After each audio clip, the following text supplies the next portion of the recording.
प्रिय भक्तजनों, नमस्कार। स्वागत है हमारे YouTube चैनल में। आज की कहानी है माता पार्वती के अद्भुत महल की। दोस्तों, कहानी में आगे बढ़ने से पहले आपसे निवेदन है कि हमारे चैनल को सब्सक्राइब कर लीजिए और बेल आइकन के बटन को दबाना ना भूलें, जिससे कि हमारी हर नई वीडियो की जानकारी आप तक पहुंच पाए। तो चलिए कहानी को शुरू करते हैं। एक बार माता पार्वती भगवान भोलेनाथ के साथ कैलाश पर्वत पर बैठी थी। तभी उनके मन में विचार आया कि सारे देवता सुंदर महलों में रहते हैं, जबकि मेरे पति तो देवों के देव महादेव हैं। फिर भी मैं इस कैलाश पर रहती हूँ। यहाँ ना तो कोई महल है, ना कोई आराम की वस्तु। ऐसा सोचकर माता पार्वती ने भोलेनाथ से कहा, स्वामी, सारे देवता महलों में रहते हैं, आप क्यों इस कैलाश पर्वत पर वास करते हैं? आप भी हमारे लिए एक भवन बना लीजिए ताकि हम भी आराम से रह सकें। पार्वती की बात सुनकर भोलेनाथ थोड़ा सा मुस्कुराए और फिर बिना कुछ कहे ध्यान मग्न हो गए। माता पार्वती को भोलेनाथ का ये व्यवहार कुछ ठीक नहीं लगा, किंतु वो बिना कुछ कहे वहां से चली गई। जब महादेव अपने ध्यान से निकले तो माता ने फिर से भोलेनाथ से कहा, हे प्रभु, मेरा भी मन है कि मैं अन्य देवताओं की भांति महल में रहूं। आप भी मेरे लिए एक भवन बनवा दीजिए। तब महादेव ने उनसे कहा, देवी, महल में रहना हम लोगों के लिए उचित नहीं है। किंतु माता पार्वती ने महादेव से हठपूर्वक कहा, प्रभु, आपको नहीं लगता कि आपको भी महल में रहना चाहिए? आपका महल तो स्वर्ग से भी बने हुए इंद्र के महल से भी उत्तम और भव्य होना चाहिए। अब तो हमें महल बना लेना ही चाहिए। महादेव ने माता पार्वती को बहुत समझाया। वो बोले, देवी, हम तो ठहरे योगी खुले में रहने वाले हैं, हमें भवन का वातावरण रास नहीं आएगा। हमें तो महल में भी चैन ही नहीं मिलेगा, क्योंकि महल में रहने के बड़े नियम और बंधन होते हैं। किंतु माता ने तो मन में विचार कर लिया था कि अब महल के बने बिना वो नहीं मानेंगी।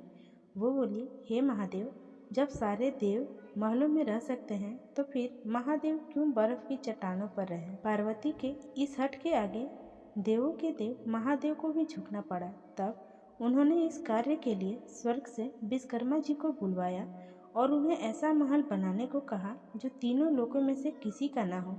उधर विश्वकर्मा जी महादेव के आदेशानुसार भवन बनाने के लिए उपयुक्त स्थान की खोज करने में लग गए। स्थान की खोज करते हुए उन्हें एक ऐसा स्थान दिखा जो चारों ओर से पानी में घिरा हुआ था और बीच में 3 सुंदर पहाड़ थे। वो पहाड़ों को तरह तरह के फूल और वनस्पति से ढके हुए थे। उस स्थान को देखकर विश्वकर्मा जी ने इसके बारे में माता पार्वती को बताया। जब माता पार्वती ने उस स्थान के बारे में सुना तो उन्होंने खुश होकर भवन बनाने का आदेश दे दिया। विश्वकर्मा जी ने भवन बनाने की शुरुआत की और अपनी विशिष्ट कला का परिचय देते हुए भवन के साथ साथ वहाँ एक सुंदर नगर का निर्माण भी कर दिया। वह नगर देखने में अति सुंदर था। विश्वकर्मा जी ने उस महल और नगर को सुंदर बनाने में अपना पूरा योगदान दे दिया। जब उस महल को माता पार्वती ने देखा तो उनकी प्रसन्नता का ठिकाना न रहा। उन्होंने विश्वकर्मा जी को धन्यवाद देते हुए उनकी बहुत प्रशंसा की। विश्वकर्मा माता पार्वती और भोलेनाथ को प्रणाम करके अपने लोग चले गए। घर बनाने का कार्य को पूर्णतः हो चुका था। अब माता ने महादेव से कहकर गृह प्रवेश का शुभ मुहूर्त निकलवाया। गृह प्रवेश के समय ऋषि विश्वा आश्चर्य द्वार दिया गया था। सभी देवता भी उस समारोह में आए हुए थे। जिसने भी उस महल को देखा वही आश्चर्यचकित होकर उसकी प्रशंसा कर रहा था। वास्तव में वह भवन बना ही अद्भुत था। गृह प्रवेश विधि के पूर्ण होने के बाद महादेव ने आश्चर्य से दक्षिणा मांगने को कहा तो विश्वा ने मना कर दिया। वे बोले, प्रभु, क्या कोई भक्त अपने भगवान से कुछ मांगता है? ऐसा करके तो मैं पाप का भागी बन जाऊंगा। मुझे कोई दक्षिणा नहीं चाहिए। यह कहकर ऋषि विश्वा जाने लगे तो महादेव ने कहा, ऋषिवर, आपको दक्षिणा तो लेनी पड़ेगी। जब तक आश्चर्य को दक्षिणा न दी जाए तब तक कोई शुभ कार्य पूरा नहीं होता। महादेव की माया ऋषि विश्वा का मन उस नए बने हुए नगर पर आ गया। बार बार आग्रह करने पर उन्होंने दक्षिणा के स्वरूप उन्होंने उस भवन सहित नगर को ही मांग लिया। ब्राह्मण को दक्षिणा के रूप में उसकी मुंह मांगी वस्तु दी जाती है, इसलिए महादेव ने उस लंका को ऋषि विश्वा को दान कर दिया। महादेव के द्वारा अपने भवन को दान कर देने से माता पार्वती को क्रोध से भर उठी। उन्हें ऋषि की इस धृष्टता पर बड़ा क्रोध आ गया। उसी क्रोध में उन्होंने ऋषि विश्वा को श्राप दे दिया। वो बोली, तुम तो आश्चर्य कहलाने के लायक भी नहीं हो।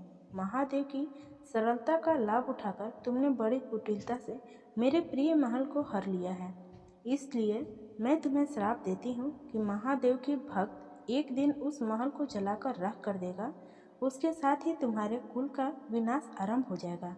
पुराणों के अनुसार ऋषि विश्वा ने वो नगर अपने पुत्र कुबेर को दे दिया, लेकिन कुबेर को निकालकर लंका पर रावण ने अपना अधिकार कर लिया। त्रेता युग में शिव के अवतार हनुमान जी ने उस लंका को जला दिया और उसके बाद विश्वा ने समूल कुल का विनाश श्री राम के द्वारा किया गया। उस कुल में एकमात्र विभीषण ही श्री राम के शरण में होने की वजह से बच पाए। तो ये थी माता पार्वती की अद्भुत महल की कहानी। बोले जय शिव शंकर। इस वीडियो में इतना ही। अगर आपको पसंद आई हो तो लाइक, शेयर और चैनल को सब्सक्राइब करना ना भूलें। धन्यवाद।